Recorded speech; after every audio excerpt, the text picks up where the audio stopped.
3. The ears. Objectives. At the end of the lesson, you should be able to identify the sense organ used for hearing, name the parts of the ear and describe the functions of each part, describe how sound waves travel through the ear, cite common ear problems and their causes, and cite ways on how to care for the ears. Before we start our lesson, we will play a guessing game. Listen to the songs that will be played, then write the title of each song. Are you ready? Let's have our first song. Listen carefully. Twinkle, twinkle, little star, how I wonder what you are. Now, write the title of the song on your paper. Let's have our second song. Mary had a little lamb, little lamb, little lamb. Mary had a little lamb, its fleece was white as snow. And everywhere that Mary went, Mary went, Mary went. And everywhere that Mary went, the lamb was sure to go. Now, write the title of the song. Let's have our last song. Listen carefully. May tatlong bibe akong nakita, mataba, mapayat mga bibe, ngunit ang may pakpak sa likod ay iisa. Siyang leader na nagsabi ng kwak, kwak, kwak, kwak, kwak, kwak, kwak, kwak. Siyang leader na nagsabi ng kwak, kwak. Write the title of the song. Check if you got the correct title of the songs you heard. 1. Twinkle, Twinkle, Little Star. 2. Mary Had a Little Lamb. 3. Tatlong BB. What part of your head did you use to know the title of the song you heard? Ears. Do you know how the ears work for you to hear those songs? The ears are our sense organs for hearing. Their parts work together for us to hear sounds. The three main parts of the ear. The ear has three main parts, namely the outer ear, middle ear, and inner ear. 1. The outer ear includes the ear flap and the ear canal. The ear flap, also called pinna or auricle, is the part that you can touch and see. It receives or captures sound waves. At the center of the pinna is the ear canal. It is a bony passageway connecting the outer ear to the middle ear. It is where the captured sound waves travel. It is lined with glands that secrete a yellow, waxy substance called cerumen or earwax. It lubricates the ear and protects it from dirt and bacteria. At the end of the ear canal is the tympanic membrane or eardrum. It separates the outer ear from the middle ear. The eardrum vibrates when sound reaches it. 2. The middle ear is a tiny space filled with air. It has three tiny bones that are linked together, the hammer, anvil, and stirrup. These bones, collectively called ossicles, are connected to the eardrum. The hammer or malleus is attached to the eardrum on one end and to the anvil or incus on the other end. It picks up the eardrum's vibrations and transmits them to the anvil. The anvil or incus receives the vibrations from the hammer and transmits these to the stirrup. The stirrup or stapes is attached to the inner ear through an opening called oval window.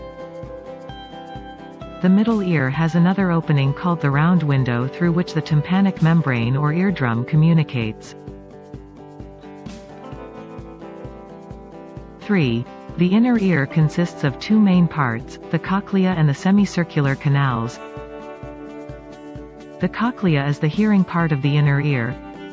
It looks like a snail shell and is filled with watery fluids. These fluids move when they pick up vibrations from the ossicles in the middle ear. The movement of these fluids makes the tiny hairs in the cochlea move up and down. This movement creates a signal which is sent to the brain. The brain then interprets this signal into a sound that we recognize, causing us to hear the sound. The semicircular canals have organs that help us keep our sense of balance. The eustachian tube, which is the narrow tube that connects the middle ear to the back of the throat, helps to balance the air pressure on each side of the eardrum.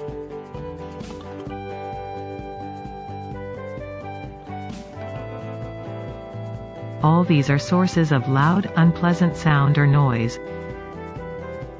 What may happen to a person who is exposed to a very loud sound? A person who is exposed to a very loud sound may experience temporary or permanent hearing loss or deafness. Deafness is one of the common ear problems that we may experience if we do not take care of our ears properly. Deafness is the loss of hearing caused by an injury or issue in the middle or inner ear, such as buildup of fluid or earwax. Ear boil is an infection of the outer ear characterized by swelling, redness, and pain. Ear infection is an infection of the middle or outer ear.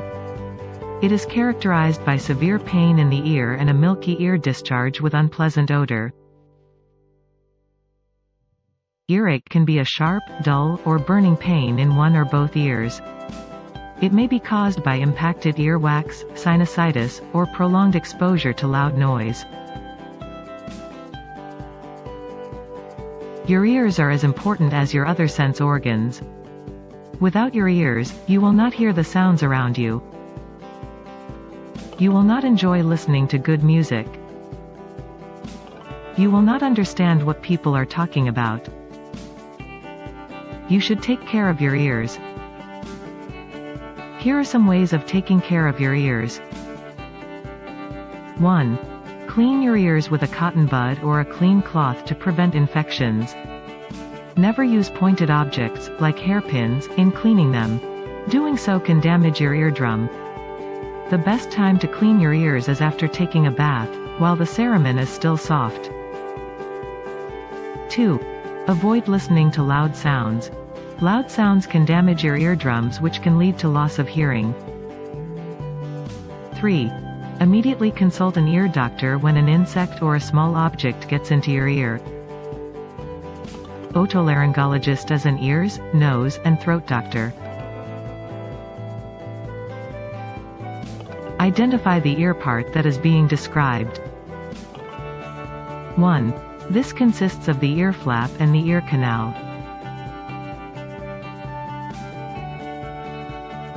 Outer ear. 2.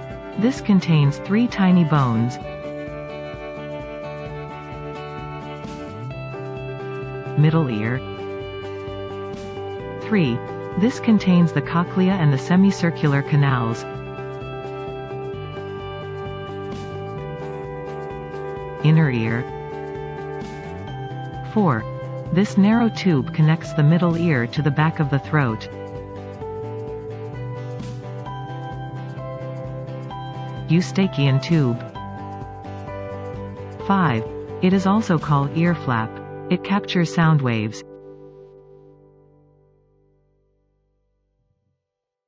Pinna or auricle. What do you call this part?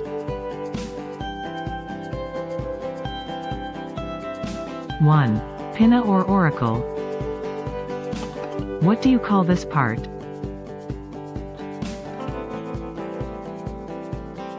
2. Ear canal. What do you call this part?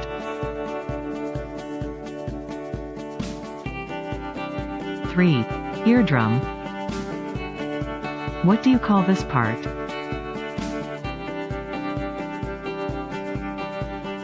4. Ossicles. What do you call this part?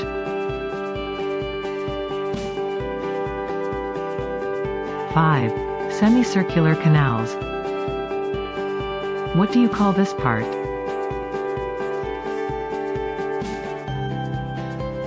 6. Cochlea. What do you call this part?